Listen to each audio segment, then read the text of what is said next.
Welcome to this explainer. Today, we're diving into a highly specific and honestly potentially disastrous neighborhood dilemma: unpermitted DIY driveway projects. We're specifically looking at the realities on the ground in the Bronx, but this is a scenario that plays out in neighborhoods all over the place. And, it usually starts with a really simple, totally well-intentioned question from the folks next door. Picture this, right? It's a nice Saturday morning, you're outside enjoying your coffee, and your neighbor waves you over.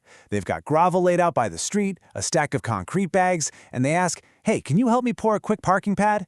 Now, if a neighbor asks you to help pour concrete over a dirt or gravel strip near the street, you absolutely need to understand the reality of the situation before you mix a single drop of water into that bag. Your gut instinct might be to just grab a shovel and be a good neighbor, or honestly maybe hide indoors. But as our sources reveal, jumping into this project could land both of you in a massive amount of legal and financial trouble. So, Section 1, the tree lawn reality. Who really owns that grass strip?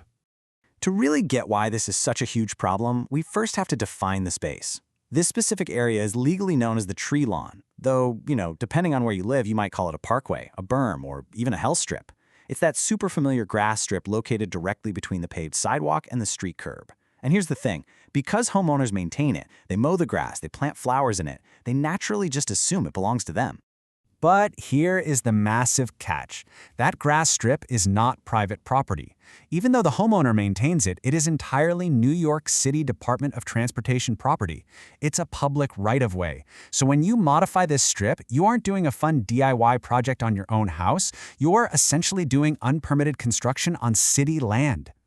Let's kind of play detective for a second.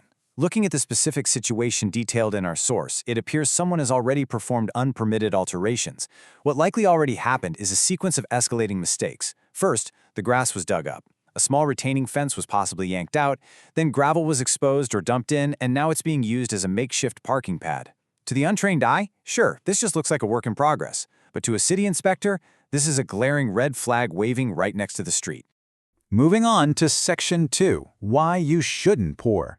Let's talk about the impending risks and fines.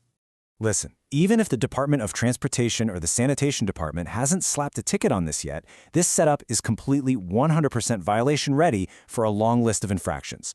We are talking about an illegal curb cut violation just for driving vehicles over a standard curb.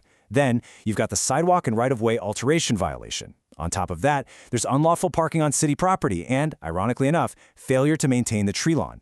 That is 4 separate, incredibly hefty violations. And they don't just cancel each other out. They stack up, literally just waiting for an inspector to drive by.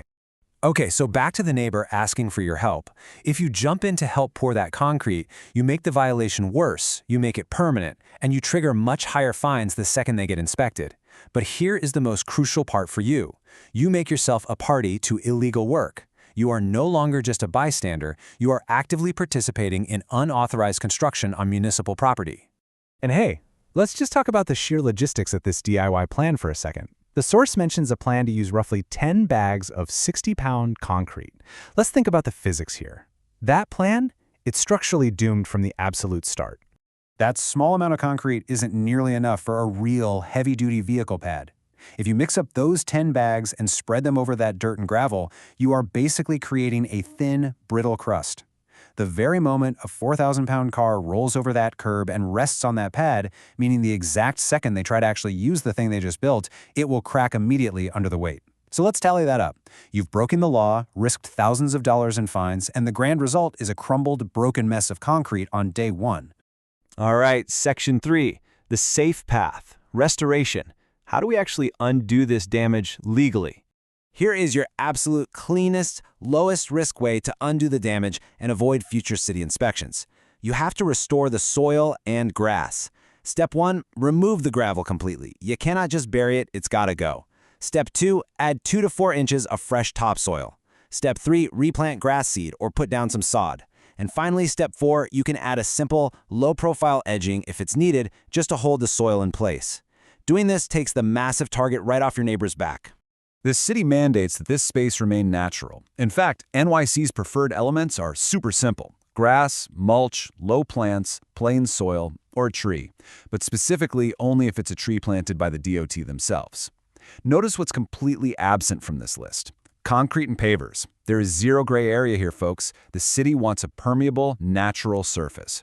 And we gotta address the elephant in the room, getting cars off the street. Unless they secure a legal curb cut, which our sources explicitly note is rarely approved in the Bronx, they legally cannot create a driveway entrance there. You absolutely cannot just build a ramp over the curb and call it a driveway. No legal curb cut means no driveway entrance, period. Which brings us to Section 4, handling the property line, and how to safely help your neighbor out. Look, you don't have to just walk away and leave them hanging. You can absolutely still be a good neighbor. You can grab that shovel to help restore the soil and replant the grass. You can help them haul away all that heavy gravel. And if they want to enclose their actual yard, you can totally help them rebuild a small fence. But, and this is a massive but, you must ensure any small fences are strictly built on their actual property line, not out on the DOT tree lawn. There's no need for a big confrontation here, since they likely just didn't know the rules. I mean, let's be real, most people don't memorize municipal zoning codes for fun. You can just draft a clean, diplomatic message outlining why restoring the lawn avoids major headaches. Frame it as saving them from brutal city fines and a cracked, completely unusable driveway. It's not about being bossy or telling them what to do. It's about protecting a neighbor from a wildly expensive mistake. So, here is the ultimate takeaway. Before you alter any land near the street, you must do a property line check. Do you know exactly where your private property ends and the city's domain begins? Because pouring concrete on public land is a mistake you quite literally cannot afford to make. When in doubt on the tree lawn, restore, don't pour. But it really begs the question, what other unwritten city rules might be lurking right outside your front door, just waiting to catch you off guard?